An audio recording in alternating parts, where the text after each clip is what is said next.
그리고 그것 때문에 지식인으로서 신영복 선생님이 굉장히 부끄러웠다라고 하는 건데, 사실 모든 학문이 지식인들이 이런 부끄러움을 아마 직관적으로 느낄 거라고 생각을 합니다. 근데 문제는 이게 왜 부끄러운지 잘 모른다는 겁니다.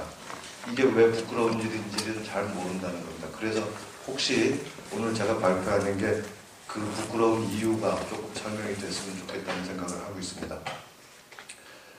그 들어가는 말서부터 조금 띄엄띄엄 넘어가면서 시간이 압박이 있기 때문에 읽도록 하겠습니다. 최근에 일상생활에 대한 역사 연구자들의 관심이 높아지고 있고, 사실 이거는 근데 역사에서만 그런 게 아니라 사회과학 전반에서 미시담론은 득세하고 있고 거시담론은 쇠퇴하고 있다. 아마 우리나라뿐만 아니라 전 세계적인 사회과학계의 현상일 걸로 생각을 합니다. 그래서 그 문화연구나 행위연구나 등등등은 계속 확장되고 있는데, 이게 전체적으로 봤을 때 어떤 결과를 낳게 되고 사회과학 전반에 어떤 영향을 미칠 거고 우리 사회 전반에 어떤 영향을 미칠 건지, 이런 것들을 한번 생각해보는 기회가 됐으면 좋겠다. 그래서 제가 비판적으로 생활사 연구에 대해서 비판적으로 얘기를 시작했습니다. 우선 생활사 연구를 하는 두 사람의 입장을 제가 소개를 했는데요. 하나는 그 최근에 여러 책을 냈던 송기호 선생이 생활사 연구를 쓰면서 생활사 연구를 해야 되는 이유가 뭐냐 하고 써놓은 글이 있습니다. 거기 제가 인용한 거 두 번째 패러그래프 보시면 됩니다. 역사에는 두 가지가 있다. 하나는 역사의 발전이니 구조니 제도니 하는 골치 아픈 문제들을 논하는 지극히 학술적이고 이론적인 것이다. 그러나 근대 학문이라 하면서 이런 주제만 파다 보니 주체인 인간 그 자체는 역사서술에서 사라지고 말았다. 우리 역사서에서 생동적인 삶이 빠져버린 것은 이 때문이다. 이를 보완해 줄 수 있는 것이 두 번째 역사인 이야기로서의 역사다. 어렸을 적 할머니가 해주셨던 옛날 이야기는 지금도 잊혀지지 않는다. 거기에서는 사람 냄새가 나기 때문이요. 이야기 속 인물이 뭘 생각하고 있을지 머릿속에 떠오르기 때문이다. 생활사도 바로 그러한 분야에 속한다. 라고 얘기하고 있습니다. 근데 만약에 생활사를 이야기의 역사로 얘기를 하게 되면, 그래서 사회사 또는 구조사에 대해서 대응하는 게 돼버리면 사실은 대립적인 게 돼버리는데, 이 대립적인 거를 송기호 선생은 곧바로 대립을 보완을 합니다. 봉합을 해버리는데, 그 세 번째 패러그래프의 세 번째 줄부터 제가 읽겠습니다. 생활사는 행위 주체인 인간을 생생하게 되살려냄으로써 구조나 제도에 초점을 맞추는 사회사, 역사연구의 공백을 메워줄 수 있다. 이렇게 얘기하고 있습니다. 그러나 제가 보기에는 이런 식의 보완이라고 얘기하는 거가 사실은 봉합이 아니라 미봉에 불과하다라는 생각을 하게 되는데, 왜냐하면 구조사하고 생활사의 대립이라고 하는 것은 단순히 소재 차이에서 비롯되는 게 아니고 그 밑에는 역사 연구를 어떻게 할 거냐, 예를 들면 인문학 또는 서사로서 역사를 다룰 거냐, 아니면 역사의 발전을 이뤄내는 원인이 뭐냐라고 하는 과학적 연구로 역사를 다룰 거냐, 이 문제가 숨어 있는 거기 때문에 단순히 그냥 두 가지를 다 보면 좋지 않느냐라는 식으로 얘기하는 거는 봉합이 아니라 미봉이 되는 거다. 그래서 두 가지 역사학의 대립은 사실상 과학이 뭐냐를 둘러싼 문제, 역사학이라고 하는 게 과학이 될 수 있느냐 없느냐 하는 이런 문제이기 때문에 단순히 그냥 보완이라고 얘기하는 걸로는 충분치 않다라고 하는 겁니다. 그런데 이걸 저만 그렇게 생각하는 게 아니라 그 역사학자인 안병직 선생도 이런 얘기들을 하고 있습니다. 그래서 생활사에 대해서 안병직의 비판을 들어보면 그 두 번째 페이지에 두 번째 패러그래프의 가운데쯤에 보시면 인용한 게 있습니다. 그걸 읽겠습니다. 구미학계의 일상사적, 문화사적 연구 경험을 제대로 이해하자면 간과해서는 안 될 것이 있다. 일상사와 문화사의 특징은 역사에서 구조 및 인간의 문제를 보는 새로운 관점, 새로운 접근 방식에 있다는 점이 바로 그것이다. 즉 역사인식에서 구조와 인간을 이분법적으로 구분하고 인간의 행위를 흔히 객관적으로 존재한다고 믿는 구조를 통해 설명하는 대신에 그것을 일상과 문화의 측면에서, 다시 말해 사회적 현실에 대한 인간의 인식과 경험, 해석의 차원에서 이해하려는 것이다 라고 얘기를 하고 있습니다. 말하자면 그 생활사 연구라고 하는 게 단순히 소재를 바꿨다라는 의미가 아니라 방법론적인 문제다라고 하는 걸 지적하고 있는 건데요. 만약에 안병직의 그 송교회에 대한 안병직 선생의 비판이 맞다면 저는 그걸 받아들이는데, 그렇다고 그러면 생활사 연구가 의미가 있으려면 단순히 구조사의 그 한계를 보완하는 수준으로 가서는 안 되고, 구조주의적 방법론의 합리적 핵심을 보존하면서도 생활사 연구의 그 필요성을 얘기를 해줘야만 된다라고 하는 겁니다. 그렇게 못할 경우에는 결국 역사를 개인 행위의 결과로 서술해야 되느냐, 아니면 역사를 구조의 운동으로 봐야 되느냐 하는 이 낡은 논쟁이 계속 반복될 수밖에 없다라고 하는 겁니다. 그래서 새로운 방법론이 제시되지 않을 경우에 이 역사학의 논쟁은 결국 시대 상황에 따라서 순환적으로 또는 유행처럼 반복되는 결과를 낳게 될 거기 때문에 생활사 연구가 오늘날 필요하다라고 하는 얘기를 하려면 왜 필요한지, 방법론적으로 어떤 대안을 제시할 수 있는 건지, 이런 얘기를 해야 된다라고 하는 겁니다. 그래서 맨 밑에 보시면 생활사 연구의 필요성 및 정당성은 단지 역사학의 연구 소재를 다원화한다는 데서 찾아질 수 있는 것이 아니라 구조주의적 방법론의 한계를 비판하는 것으로도 안 되고, 그 오랜 대립, 다시 말하면 구조사와 생활사의 오랜 대립을 해소할 수 있는데 조금이나마 기여를 할 때만 생활사 연구라고 하는 게 새로운 역사 연구로서 우리한테 정당하다라는 말을 할 수 있게 된다는 겁니다. 그런데 이 구조적 접근과 행위적 접근이라고 하는 건 사실은 역사학에만 있는 일이 아니고 사회과학 전체에 대해서 있는 일입니다. 그런데 이 대립을 흔히 자연주의적 방법 또는 반자연주의적 방법이라고 표현하고 있는데, 특별히 자연주의와 반자연주의에 대한 얘기는 여러 가지로 해석될 수 있지만, 이 글에서 특별히 문제 삼고 있는 자연주의와 반자연주의의 대립은 두 자연주의적 입장이든 반자연주의적 입장이든 둘 다 과학이 뭐냐에 대해서 공유하고 있는 하나의 입장이 있는데, 그게 바로 과학은 실중주의다라고 하는 그런 입장입니다. 이른바 주류 과학 철학 또는 표준 과학 철학이라고 표현되는 이거를 자연주의도 공유하고 반자연주의도 공유하고 있다는 겁니다. 자연주의 사회과학도 공유하고 있고 반자연주의 사회과학도 공유하고 있다는 겁니다.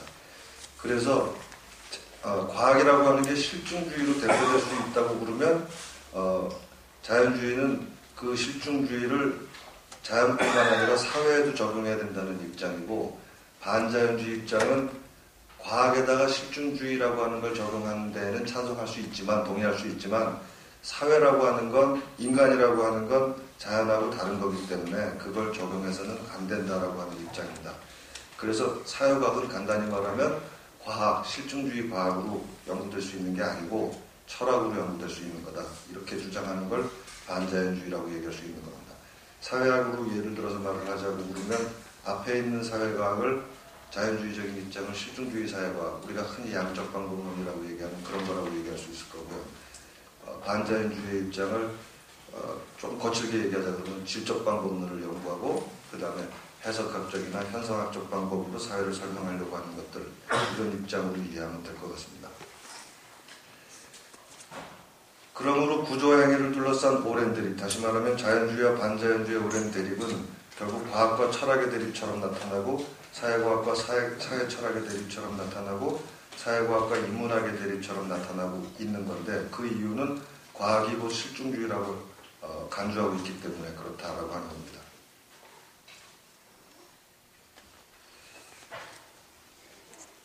자, 이게 10분이죠. 지금 제가 10분 지났는데 5분 내에 끝내야 되는데, 그래서 넘어가고요. 그래서 넘어가서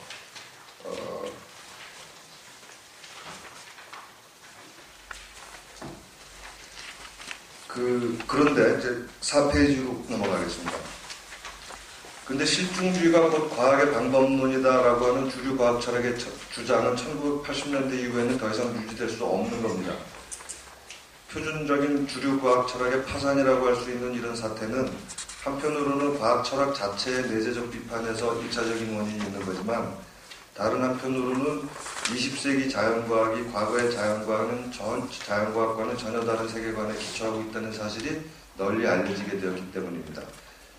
실증주의로 대표되는 주류과학 철학은 19세기의 자연과학, 즉 고전물리학에 기초하고 있습니다. 이에 따르면 세계는 불변의 원자들로 이루어져 있고 세계의 변화는 원자들의 기계적인 운동으로 서술될 수 있는 겁니다. 따라서 세계의 모든 변화는 시간에 대해서 원칙적으로 가역적인 거로 이렇게 이해되고 있습니다. 그러나 20세기 현대 물리학은 시간이 물리적 현상이라고 하는 걸 밝혀내고 있고 생물뿐만 아니라 물질, 즉 우주도 더 이상 운동이라고 표현하지 않고 진화라고 표현하고 있는 거 여러분 알고 계실 겁니다.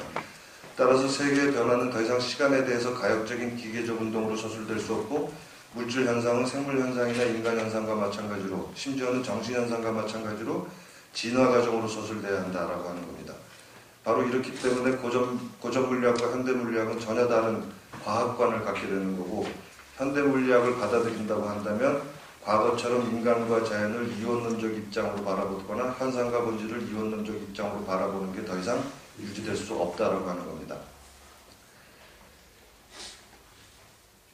그래서 새로운 과학 철학이 필요하게 되는 겁니다. 과학이라는 분야에 대해서 새로운 정의가 필요하게 되는데 현재 그 과학 철학계에서 유력한 대안으로 제시되고 있는 게 이른바 실제론적 과학 철학입니다.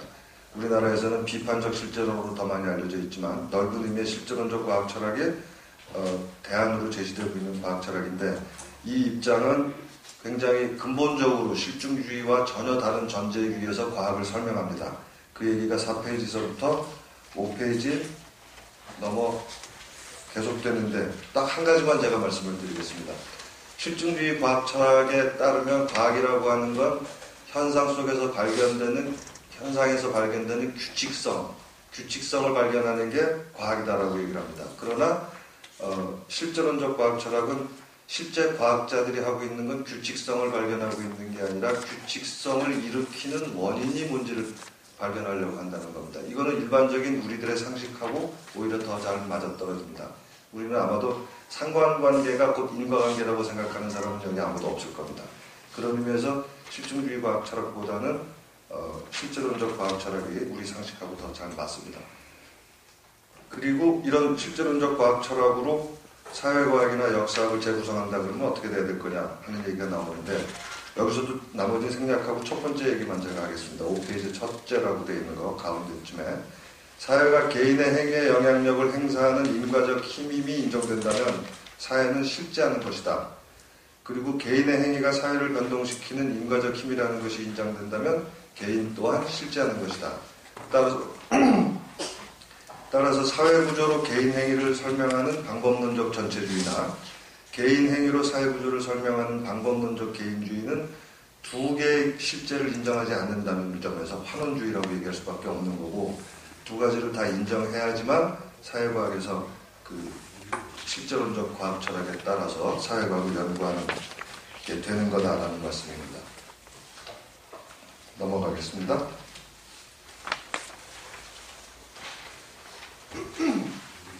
그래서 제가 이제 역사학 연구를 제대로 하려면 실제론적 과학 철학에 따라서 연구를 해야 된다라는 주장을 하고 있는 거고 이 주장을 제대로 하려고 그러면 실제론적 과학 철학의 뭔지를 쭉 설명을 해야 되는데 이게 좀 어렵잖아요. 너무 길잖아요. 그래서 제가 편법으로 생각해낸 게 여러분들이 알고 있는 막스의 물신성 비판이라고 하는 건 사실상 실제론적 과학 철학이 그 안에 들어있다고 얘기할 수 있는 겁니다.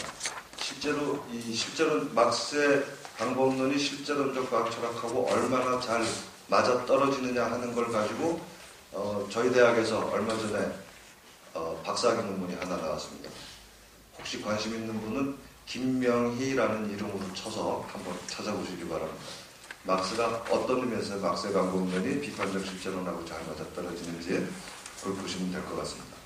그래서 어쨌든 저는 오늘 여기서는 그 물신성 비판이라고 하는 게 어떤 의미에서 실제론적 과학 철학으로 사회과학을 하고 있는지를 잘 보여주는 사례라고 생각하고 그 막스의 물신성 비판을 조금 구체적으로 설명하면서 이런 식으로 일상사 또는 생활사 연구를 하면 된다라는 주장을 하려고 합니다.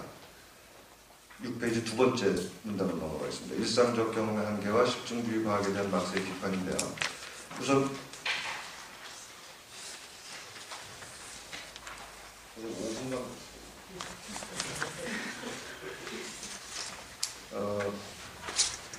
막스는 우선 그 자본론의 제목이 정치경제학 비판이라고 하는 건 잘 아실 겁니다. 그런데 막스는 정치경제학이라고 하는 게 하나의 과학이라고 하는 걸 인정합니다.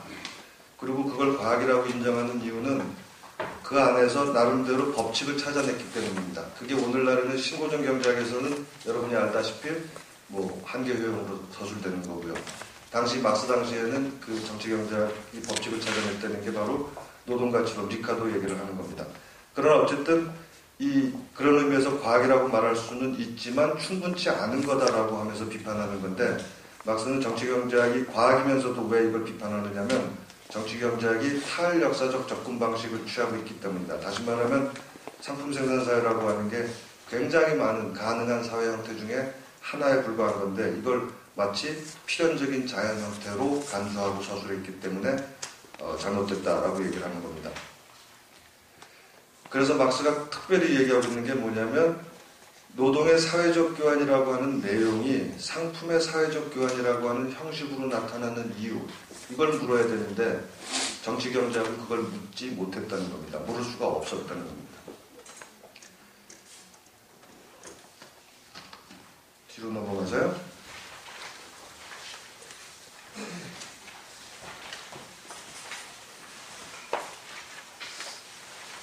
그렇게 과학이라고 얘기해놓고 막스가 정치경제학을 비판하는 이유는 뭐냐면 7페이지 마지막 패러그래프입니다. 왜냐하면 그 경험적 의식을 발생시키는 특정 사회는 자연적으로 필연적인 것이 아니라 인간행위가 만들어낸 거고, 따라서 역사적으로 우연한 것이기 때문에 경험주의적 과학이라고 얘기할 수 있는 정치경제학은 역사적으로 우연한 것만 얘기하고 있기 때문에 그래서 허위의식이라고 얘기하는 겁니다. 그런데 정치경제학 자체가 허위의식이라는 거죠. 그런데 특정 사회 안에서만 객관적일 뿐 모든 사회에 대해서 진리일 수 없는 의식이 왜 허위의식이냐, 그걸 꼭 허위의식이라고 말할 수는 없는 거 아니냐, 이런 질문이 당연히 나옵니다. 역사를 초월한 진리가 아니라고 해서 곧바로 허위의식이라고 비판될 수 있겠느냐. 왜 막스는 자기가 스스로 과학이라고 불렀던 지식체계로서의 정치경제학을 허위의식이라고 부르는 거냐. 왜냐하면 막스는 생산수단에 대한 사적 소유가 인정된 이후에 역사적으로 존재했던 모든 사회들은 다 계급사회였고 자본주의도 예외가 아니라는 걸 전제로 깔고 있는 겁니다. 그래서 계급사회에서는 지배 정당성을 확보하기 위해서 사회의 계급적 성격을 은폐할 수 있는 관념이 반드시 필요하고, 계급사회를 옹호하는 이런 관념들이 지배계급의 관념이기 때문에 사회 전체에서 지배적인 의식이 된다. 따라서 공동체, 천상의 공동체, 형식적 공동체를 설파하는 종교나 국가 등이 그런 역할을 하는 거고, 정치경제학은 노동력과 노동을 구분하지 않음으로써 자본주의라는 계급사회를 계급 없는 등가교환 사회로 은폐하는 관념을 제공한다라고 하는 겁니다. 간단히 말하면 현실의 계급관계를 관념 속에서 은폐하기 때문에 그것은 객관적임에도 불구하고 허위의식이다라고 하는 겁니다. 막스는 이런 허위의식이 계급사회가 유지되기 위해서는 반드시 필요한 필연적인 거라고 얘기하고 있고, 따라서 실제로 그 사회 안에서 삶을 살아가는 사회 구성원에게는 그러한 허위의식이 필요하다고 얘기를 하는 겁니다. 그래서 사회적으로 타당한, 따라서 객관적인 사회 형태다라고 말을 하고 있는 거고, 이 허위의식은 개인의 착각이나 잘못된 인식의 결과가 아니라 오히려 정치경제학의 과학적 인식의 결과다라고 얘기하고 있는 겁니다. 필연적인 허위의식이다라고 하는 겁니다.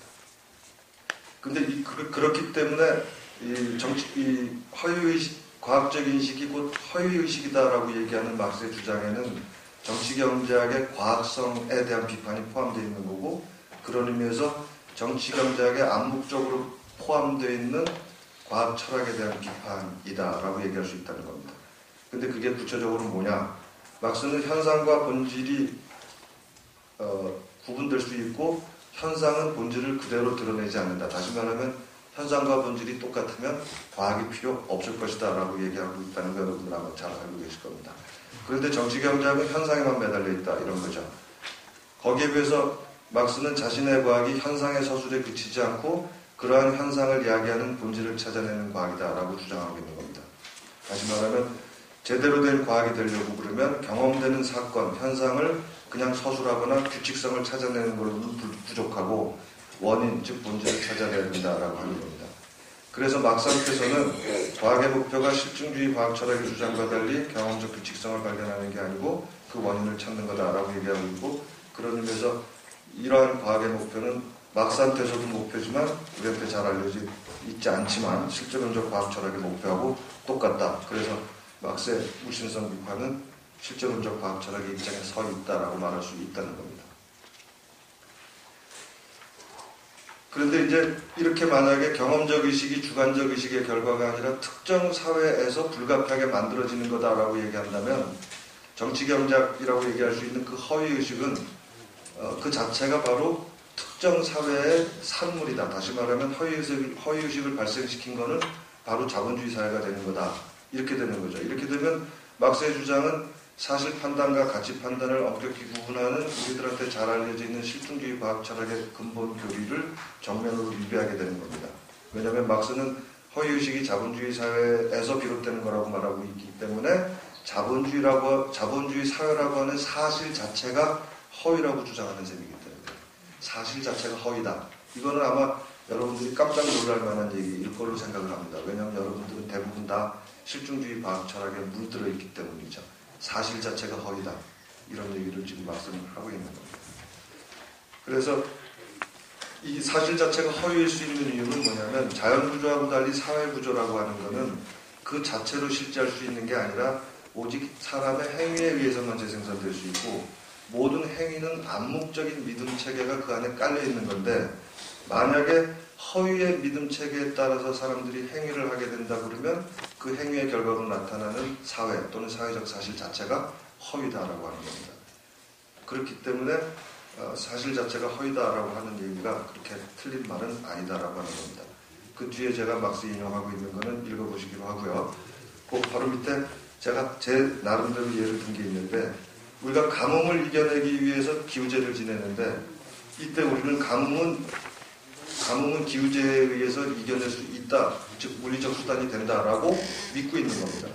그래서 이러한 믿음 때문에 기우제 자체가 하나의 사실로 우리한테 경험됩니다. 그렇지만 기우제 아무리 지내도 비 안 옵니다. 그래서 객관적 사실이지만 그건 사실 자체가 허위다. 허위의 믿음 체계에 의해서 만들어진 허위의 사실이다. 이렇게 주장할 수 있다라고 하는 겁니다. 그래서 막스의 물신성 개념은 단순한 허위의식이 아니라 필연적 허위의식이고 물신성에 대한 비판은 허위의식을 만들어내고 허위의식에 의해서 재생산되는 특정 사회 자체에 대한 비판이 되는 거다. 자본주의 사회 자체에 대한 비판이 되는 거다. 라고 하는 겁니다. 이런 의미에서 막스의 물신성 비판이론은 실질론적 과학 철학하고 똑같은 거고 등등등 이렇게 해석할 수 있다는 겁니다. 그 다음에 세 번째로 넘어가서요.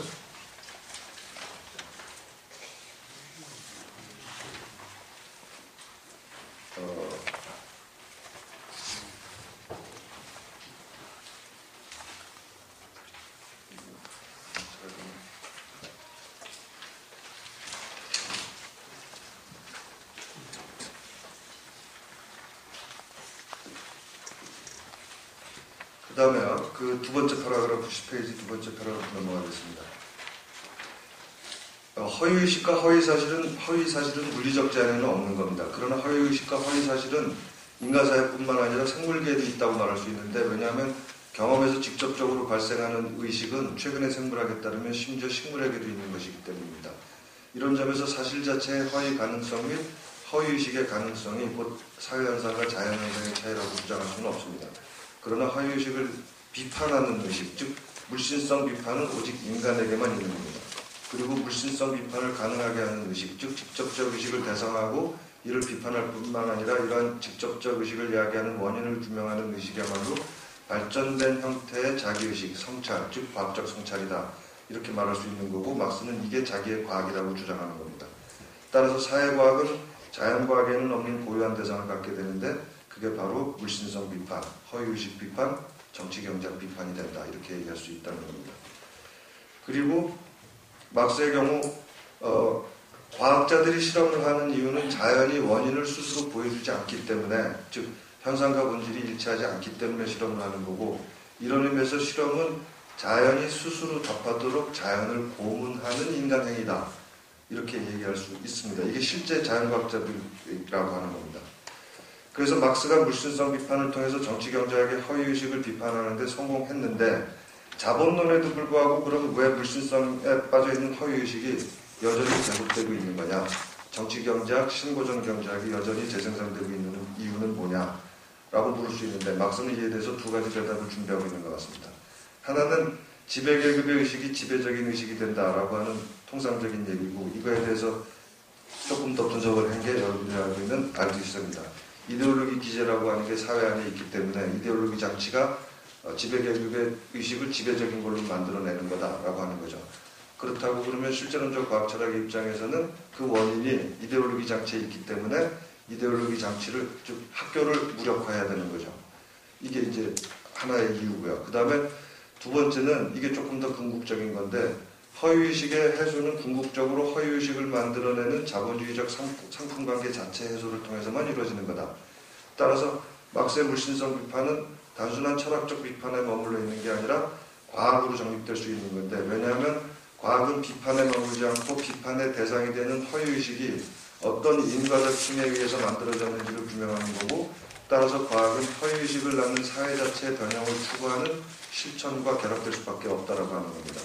이런 의미에서 자연과학이 자연을 실제로 변형하는 실험에 의해서 자신의 타당성을 입증한다 그러면, 막스가 보는 사회과학은 사회를 실제로 변형하는 실천에 의해서만 자신의 타당성을 입증할 수 있게 된다라고 하는 겁니다.